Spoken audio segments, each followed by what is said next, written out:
So I pre-approve guests and I give them 24 hours. They give me 24 hours to pre-approve the guests. Yep. And, well, you can't even look into their profile properly to see know. exactly who they are. Yeah. So it killed me. And the reason it killed me is because of these horror stories you hear. Yeah. You hear about parties being had at AirBNB locations.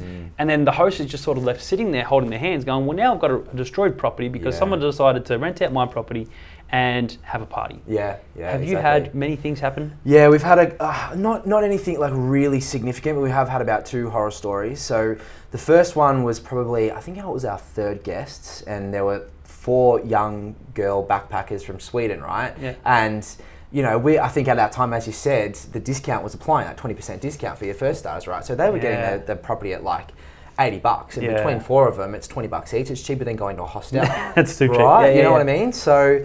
So they stayed for about 2 weeks, and then like when we went to go into the property to clean it out, there was like cracked eggshells all over the floor, and like there was like stains on the carpet, and like just all this mess everywhere. They don't care about their rating. No, they don't care at all. It was their first stay. They're young girls. They don't, maybe they weren't brought up in a house that was generally clean all the time. It's not blaming them, but they just don't have that sort of standard of living. Okay. And a lot of people think it's a hotel. You know what I mean? So they expect you to wash the sheets and clean the house, and you can leave a mess and all that sort of stuff. Where the community around Airbnb is really just to look after the house like it's your own. Like, you're coming to stay. If you're staying, wash the sheets, put the towels away. Get it prepared for the next guest. That's how the friendly community works. Yep.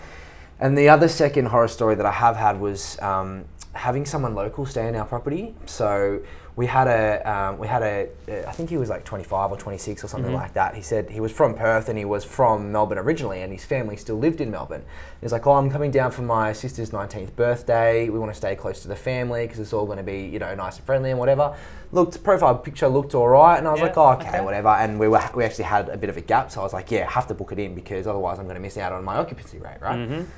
So booked him in, he arrives, and we've actually, we've got a camera on the front of our door, so it's called August, and basically, and it picks up on a motion sensor, so as soon as it goes off, you can pick it up on your phone, and you can see people walking past, and I've got that because I've got like a keypad lock, so if they click the doorbell, I can actually speak to them and be like, hey, how are you? Welcome to the house. I can unlock the front door from my phone. So it's all like really synchronized. Wow. So it makes it really easy, right? Smart. But on the benefit side, I could see who's coming in, if they look like their profile, all that sort of stuff.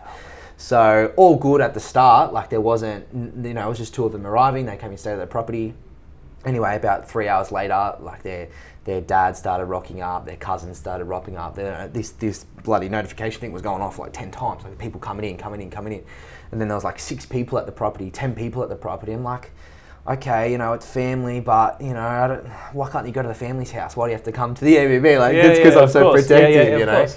And then, so that was fine. They left or whatever. But then at like 3 a.m. that night, I got a notification, and then there was like 4 people coming in, 5 people coming in, and this guy had like a beer in his hand, and he gave the finger to the camera. And I was actually in Sydney at the time, and I was up, and I was just watching this bloke, and I'm like, I'm in trouble here. And you hear those horror stories about, them breaking your house and having big parties and all that sort of stuff. And you get scared. And it's instantly what you think, you're like, oh man, these guys are going to trash my house.